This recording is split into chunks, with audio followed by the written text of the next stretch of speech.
Namaku Yuli. Usiaku 35 tahun. Sebagian besar orang di lingkungan ini mengenalku sebagai janda. Suamiku meninggal 3 tahun lalu karena kecelakaan. Sejak itu, duniaku terasa kosong, dingin seperti rumahku ini. Rumah peninggalan almarhum yang terasa terlalu besar untukku. Sendirian, aku mengisi hari-hariku dengan kegiatan sosial, mengajar anak-anak mengaji, dan sesekali membantu Ibu Firman, tetanggaku yang sudah seperti kakakku sendiri. Firman. Namaku bahkan terasa canggung saat menyebut namanya. Dia laki-laki yang aneh. Bukan aneh dalam arti buruk, tapi aneh karena dia terlalu polos, terlalu baik. Dan anehnya lagi, dia selalu membuatku merasa muda. Firman baru, 22 tahun, anak dari sahabatku. Aku mengenalnya sejak dia masih ingusan. Sering main petak umpet di halaman rumahku. Tapi entah kapan, anak kecil yang dulu pemalu itu kini tumbuh jadi laki-laki dewasa yang tatapannya seringkali membuatku salah tingkah. Ibunya yang akrab kusapa Kak Rina selalu menyuruh Firman membantuku. Tolong anterin Yuli ke pasar, Firman, atau tolong benerin genteng. Yuli, Firman. Firman selalu datang tanpa banyak bicara, tapi sorot matanya selalu ada sesuatu yang tak terkatakan di sana. Aku selalu mencoba mengabaikannya. Wajar anak muda. Mungkin kagum aja, kataku pada diriku sendiri. Tapi getaran itu ada. Getaran yang sudah lama sekali tidak kurasakan. Getaran yang membuat hatiku berdebar, bukan karena takut, tapi karena harapan. Suatu sore yang gerimis, Kak Rina datang. Wajahnya terlihat cemas. Yuli, bisa bantu kakak nak, katanya. Tante Mira, sepupu kakak di desa, lagi sakit. Kamu mau kakak ke sana? Aku mengangguk. Sudah kewajibanku menolong mereka. Tapi Kak Rina menggeleng. Kakak nggak bisa ikut, ada urusan mendadak. Tapi kakak udah minta Firman buat anterin kamu ya. Dia udah nunggu di depan. Jantungku berdebar. Firman sendirian denganku. Saat aku keluar rumah, Firman sudah menungguku di motornya. Motor tua yang selalu dia rawat dengan telaten. Dia mengenakan jaket kulit coklat yang sedikit lusuh, dan rambutnya yang berantakan tertutup helm. Dia terlihat gagah. Tante, ayo, katanya singkat. Suaranya sedikit serak. Dia tidak menatapku. Aku tahu dia gugup. Persis seperti yang aku rasakan. Perjalanan ke desa memakan waktu hampir 3 jam. Jalanan semakin sepi dan gelap. Lampu-lampu rumah penduduk mulai jarang terlihat, digantikan rimbunnya pepohonan di sisi jalan. Awalnya kami hanya diam. Hanya ada suara mesin motor dan deru angin yang membelai wajahku. Tapi saat Firman melewati jalan berlubang, aku terdorong ke depan. Tangan kananku refleks memegang pundaknya. Firman menegang. Aku cepat-cepat melepaskannya. Maaf Firman, bisikku. Malu. Gak apa-apa tante, pegangan aja, jawabnya. Suaranya lebih lembut dari sebelumnya. Aku menurut. Tanganku kini memeluk pinggangnya. Aku bisa merasakan kehangatan tubuhnya yang menembus jaket. Rasanya nyaman. Aku membiarkan kepalaku bersandar di punggungnya. Bau parfum maskulinnya yang bercampur dengan bau hujan membuatku merasa aman. Terlalu aman, sampai-sampai aku lupa kalau ini tidak benar jarak usia kami. Statusku, semua itu seperti tembok besar yang memisahkan kami. Tapi di atas motor ini, di tengah kegelapan, tembok itu terasa runtuh. Tiba-tiba hujan turun deras sekali. Firman memarkir motornya di bawah pohon rindang. Kita neduh sebentar tante, katanya. Wajahnya basah. Tetesan air menempel di bulu matanya. Aku ingin sekali mengusapnya. Mataku turun, melihat bibirnya yang sedikit pecah-pecah. Kamu kedinginan, Firman? Tanyaku. Dia menggeleng, tapi tangannya mengusap lengannya sendiri. Aku melepasku ini. Pakai aja, kataku. memakaikannya di lehernya. Dia terkejut, tapi tak menolak. "Makasih, Tante," bisiknya. Suaranya benar-benar parau. Sekarang kami kembali melanjutkan perjalanan. Hujan belum berhenti. Saat kami sampai di desa, malam sudah larut. Rumah sepupuku sepi. "Tante Mira udah tidur," kata Firman sambil menunjuk ke jendela yang lampunya sudah mati. "Ini kunci rumah yang di seberang. Tadi sepupu tante titip ke aku. Katanya, buat kita istirahat kalau kemalaman." Aku menatapnya. Malam ini, kami harus menginap berdua di rumah kosong. Jantungku berdetak tak karuan. Ini salah. Ini benar-benar salah.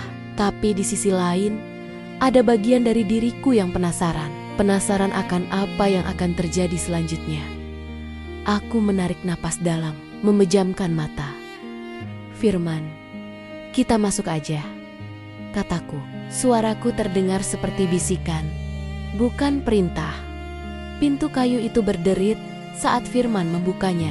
Hawa dingin langsung menyergap kami. Rumah itu kosong.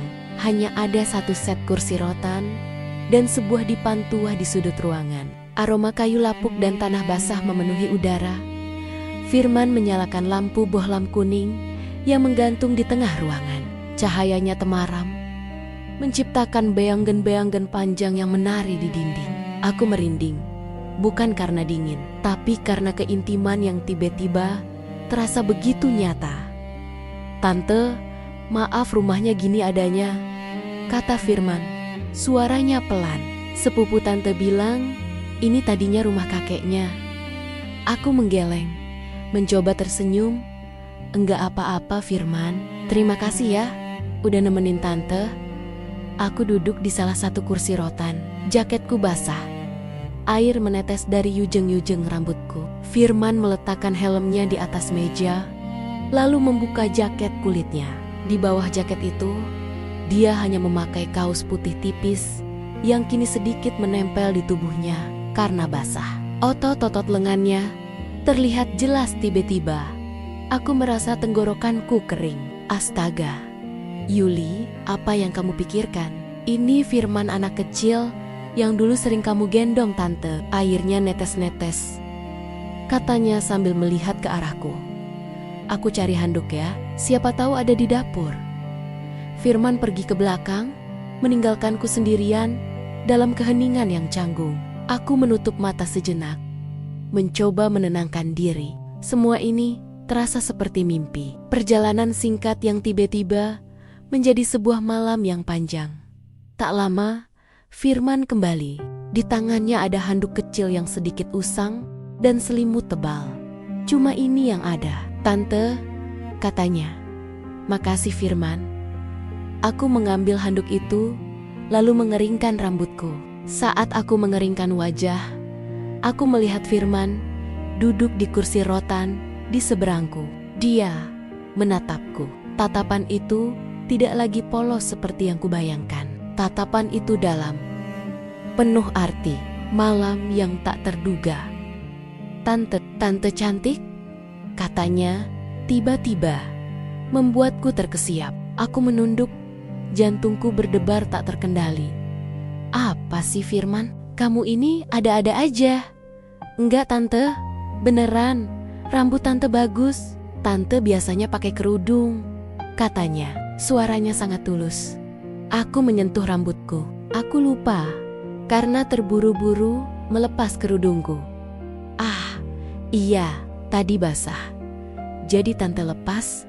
Aku merasa wajahku memerah. Tidak pernah ada yang memujiku seperti itu setelah almarhum suamiku, Firman. Dia memiliki cara tersendiri untuk membuatku merasa kembali hidup. "Tante gak dingin?" Suaranya kembali lembut. Aku menggeleng.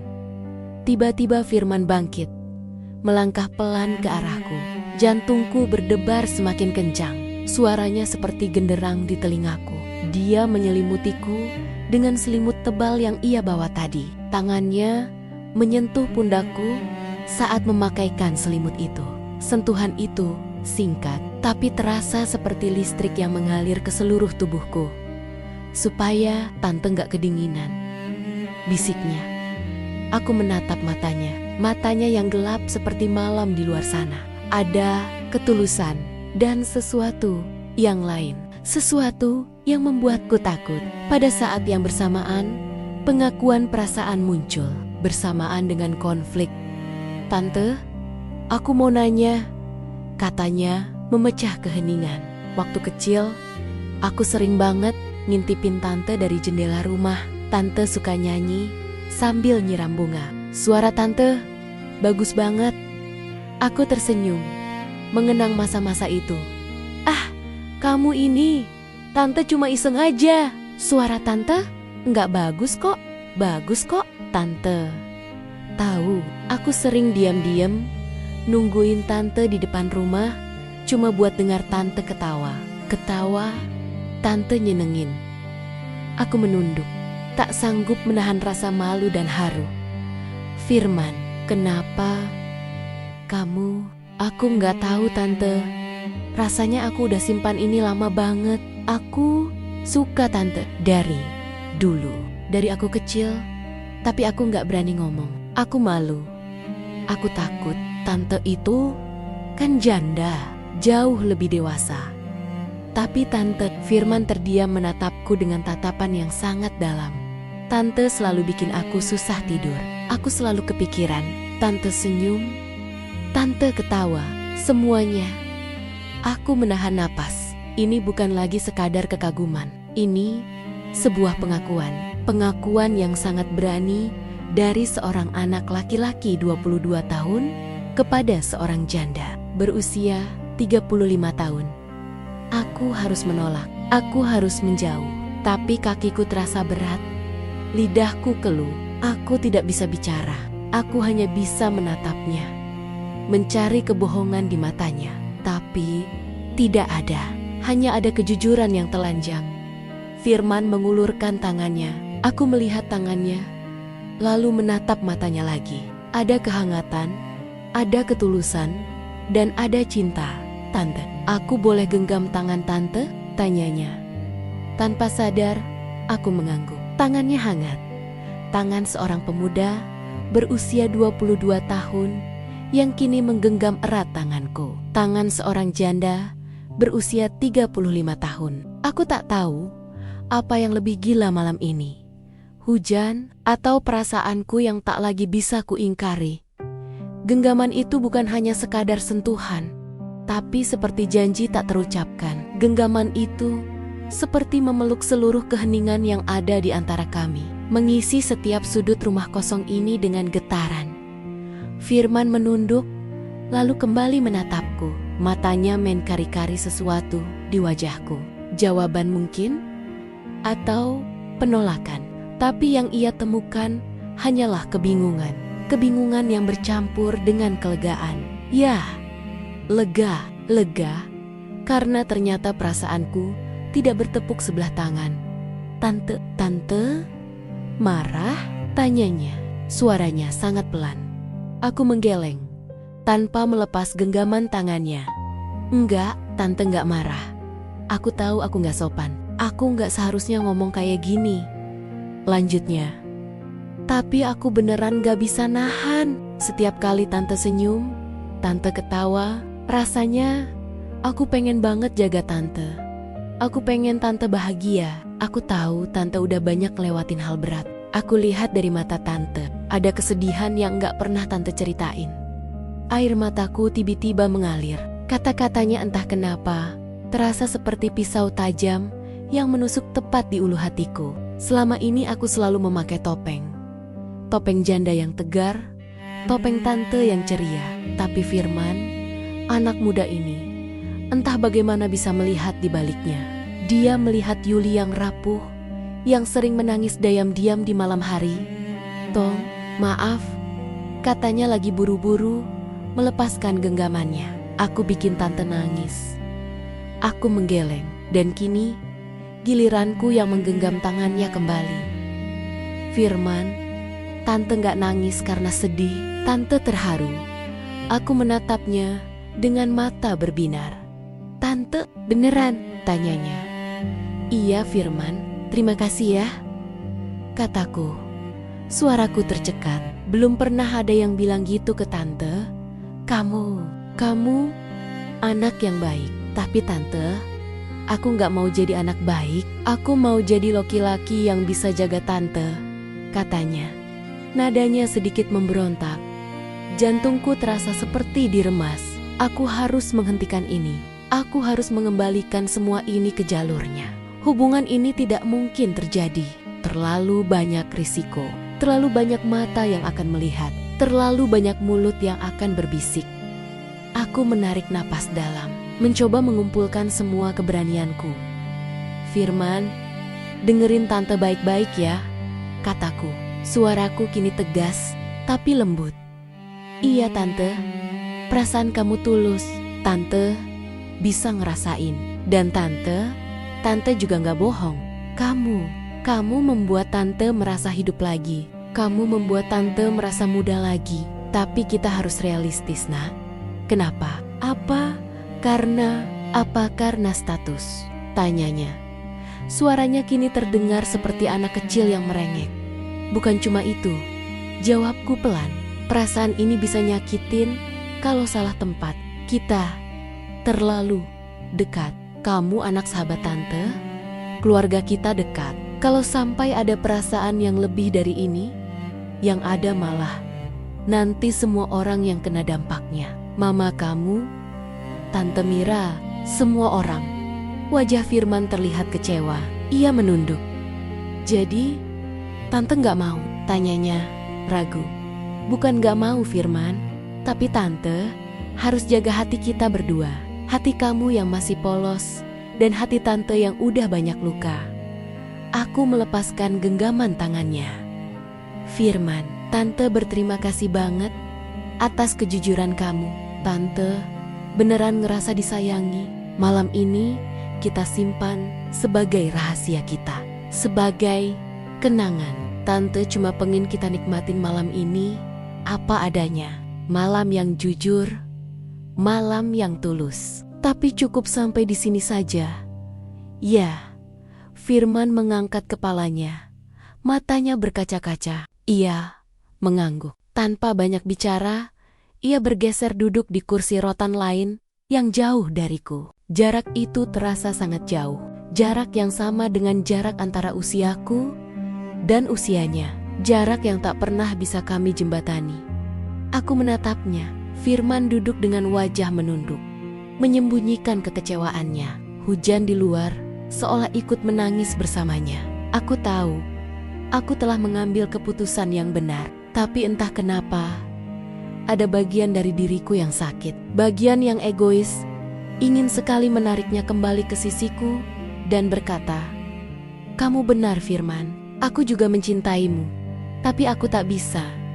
Dan malam itu, di bawah temaram lampu bohlam kuning, kami duduk dalam keheningan yang penuh dengan perasaan yang tak terucapkan. Perasaan yang harus kami kubur dalam-dalam. Malam yang panjang itu akhirnya berakhir. Cahaya matahari pagi merayap masuk, membelai wajahku. Aku terbangun, menemukan diriku masih tertidur di kursi rotan. Tubuhku terbalut selimut tebal pemberian Firman. Dia tidak ada di dekatku.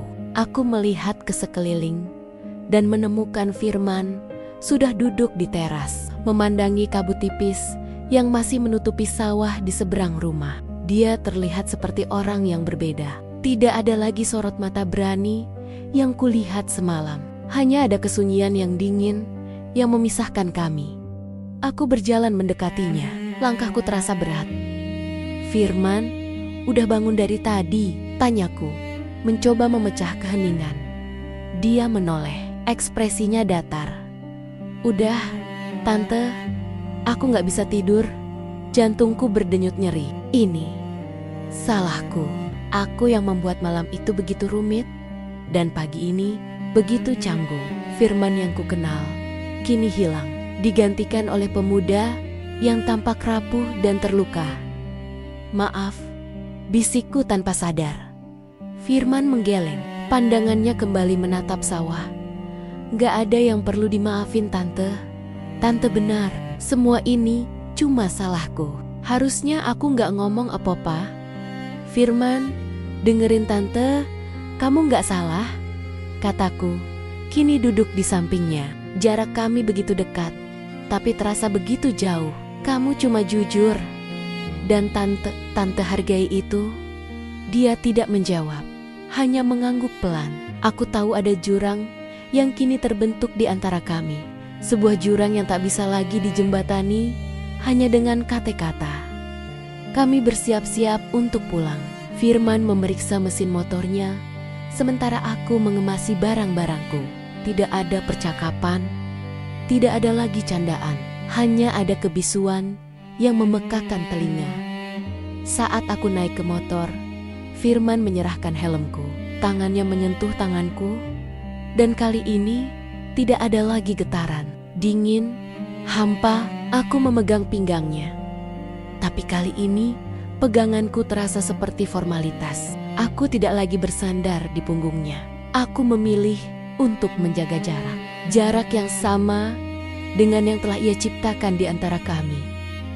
Selama perjalanan pulang, aku memikirkan semua yang terjadi. Firman tidak pernah lagi berbicara. Dia hanya fokus pada jalan, pada motornya. Aku menatap punggungnya. Punggung yang semalam terasa begitu hangat, kini terasa asing. Aku menyadari dia bukan hanya terluka. Dia juga belajar bahwa cinta tidak selalu bisa dimiliki. Bahwa terkadang kejujuran datang dengan harga yang mahal. Dan aku yang menjadi guru dalam pelajaran yang menyakitkan itu. Ketika kami tiba di depan rumahku, Firman mematikan mesin motor. Aku turun. Makasih ya Firman, kataku. Dia mengangguk. Sama-sama tante. Dia tidak turun dari motornya. Dia hanya menatapku. Tatapan itu kini terasa seperti perpisahan. Tante, masuk dulu. Kamu hati-hati di jalan, kataku. Mencoba menguatkan suaraku. Dia mengangguk lagi. Sebelum aku sempat masuk, dia berkata, "Tante, makasih ya." "Makasih untuk apa, Firman?" tanyaku. "Untuk semuanya. Untuk malam itu. Aku gak akan pernah lupa," katanya. Suaranya kembali parau. Aku hanya bisa tersenyum. Senyum sedih. Karena aku tahu, aku juga takkan pernah lupa. Firman lalu menyalakan motornya dan melaju pergi. Aku berdiri di depan pintu, memandangi punggungnya yang menjauh. Malam itu, di bawah hujan, kami menemukan sesuatu.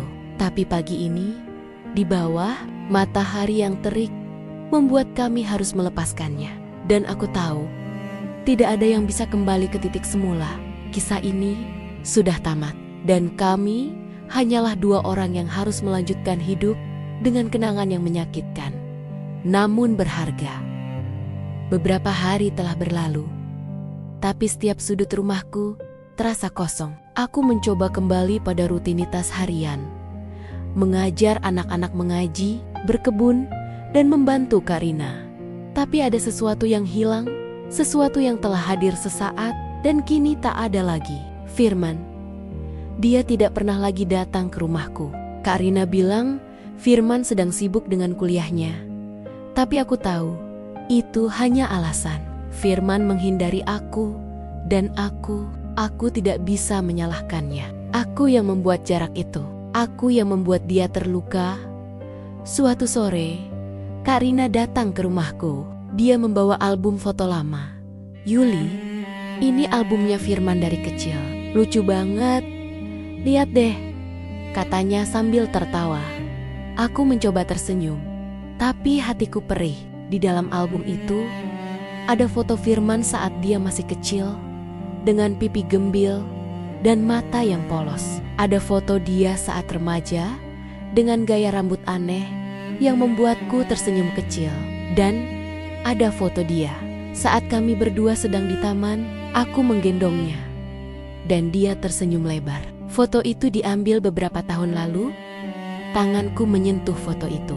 Kenangan tentang malam itu, tentang hujan yang deras, tentang pengakuan yang tulus, tentang batasan yang harus aku buat. Semua itu kembali. Firman mungkin mengira aku menolaknya karena aku tidak memiliki perasaan yang sama. Tapi yang dia tidak tahu, aku menolaknya Justru karena perasaanku begitu nyata.